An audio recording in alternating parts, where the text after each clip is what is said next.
What is up, everybody? I am your legendary commander, and welcome to a D&D misconception video. So what are we talking about today? Well, we're talking about movement in initiative order as well as attacks. When you're fighting in combat, a lot of times this is when this takes place. You can see it online from memes, everyone standing in a line, and then one person attacks and the next person attacks. That's not how this works, but this is the idea. One person moves up, as you can see, and then they make their attack. Maybe the enemy strikes back, then your ally runs up from all the way back there to make their strike, and then the enemy either blocks or doesn't block the attack. The truth of the matter is there is a lot more going on in that 6 seconds. A round lasts 6 seconds. That's from the top of the turn order all the way back around to you. There are 6 seconds that everyone is acting. Now, if everyone waited for everyone to run up and swing, the 6 seconds would be over in no time, or your character would be blitzing fast some days and very slow other days. So let's run the scenario here, how it actually plays out in D&D, and I'll explain how it actually breaks down during combat. Titus runs up and makes an attack at Gorak. Gorak decides he's going to block that strike so it doesn't receive any damage. The Gorak strikes back during that fight, very concentrated on Titus.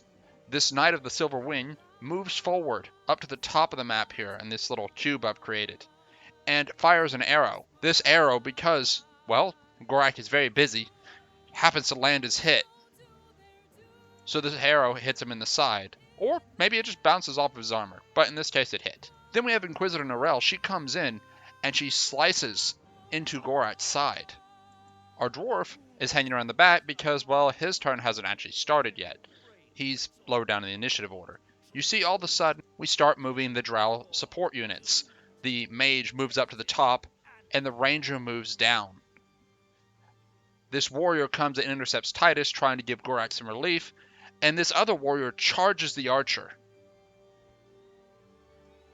Now it's the dwarf's turn. He sees the Knight of the Silver Wing being charged by this drow warrior woman, and he's going to run up and he's going to try to intercept.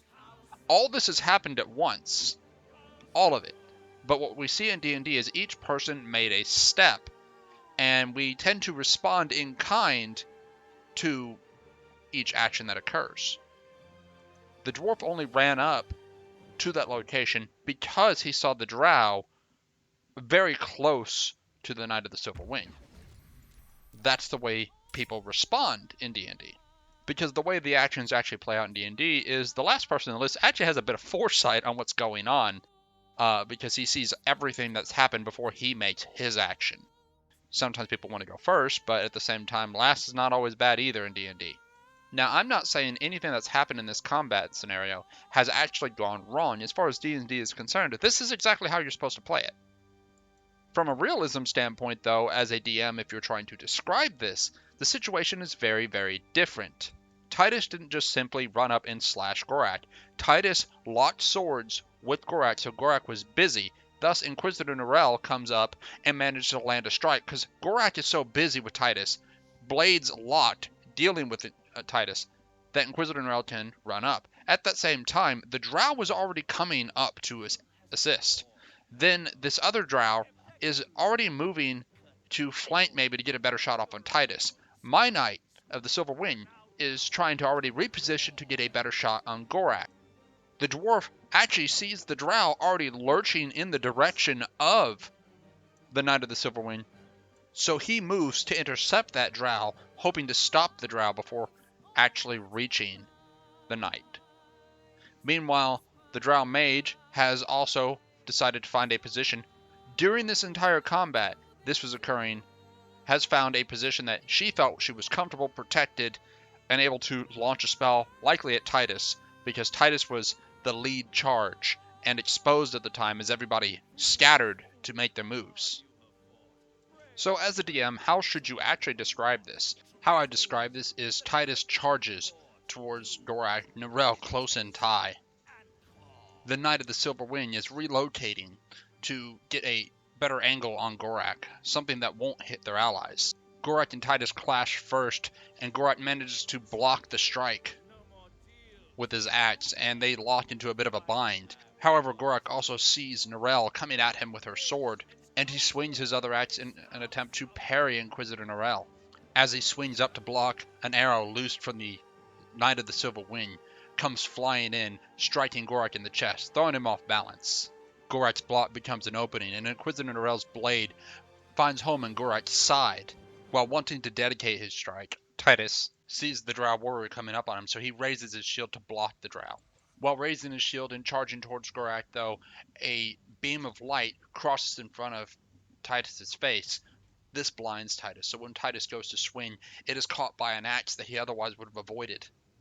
Off balance by having to raise his shield and block the Drow warrior's attack, he can't even power through to push back the axe and stab into Gorak anyway. So preoccupied with the battle in front of him, Titus doesn't realize until he feels a sharp pain that an arrow from the Drow archer has struck him in the side, beyond the protection of his shield. Meanwhile, as the battle takes place, the female Drow realizes that the Knight of the Silver Wing has exposed herself, or is exposing herself, and so she charges towards the Knight of the Silver Wing to eliminate it.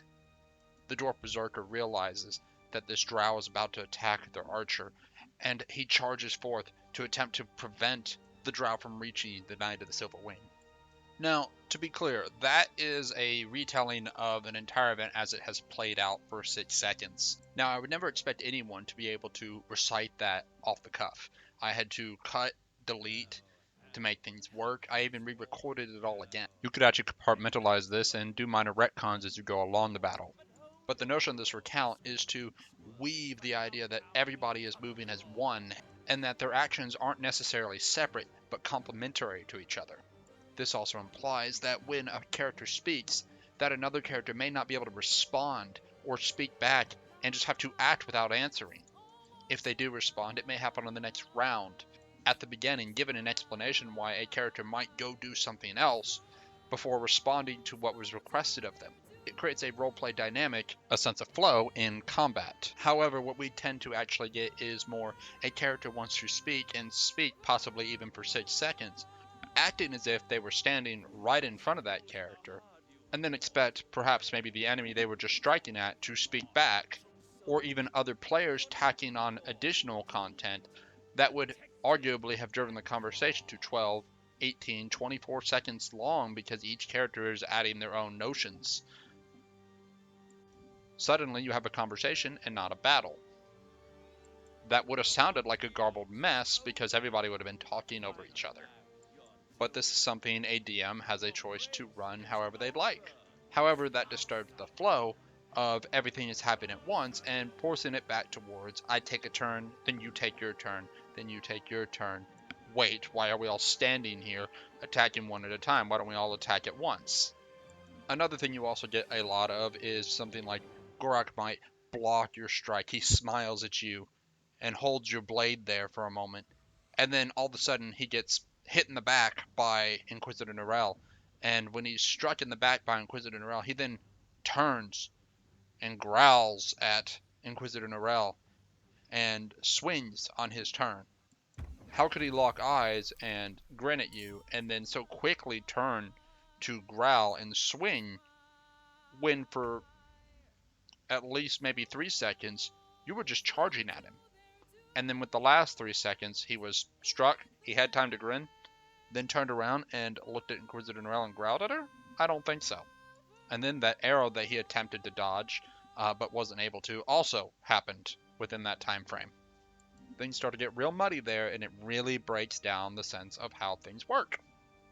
And it only actually gets worse from there, because if you continue this process, individualizing characters and their actions, what occurs is a character that maybe rolls poorly multiple times in a row starts to look like a poor fighter, despite the fact that this character is supposed to be very, very skilled. This diminishes the character, thus it may even make the player not want to play the character anymore. On top of that, it can make your enemies look incompetent. A wizard keeps getting lucky with his dagger stabs at close range, while the fighter can't seem to hit a target. Would be better explained as, well, the fighter has him distracted, the wizard is stabbing him in the kidney.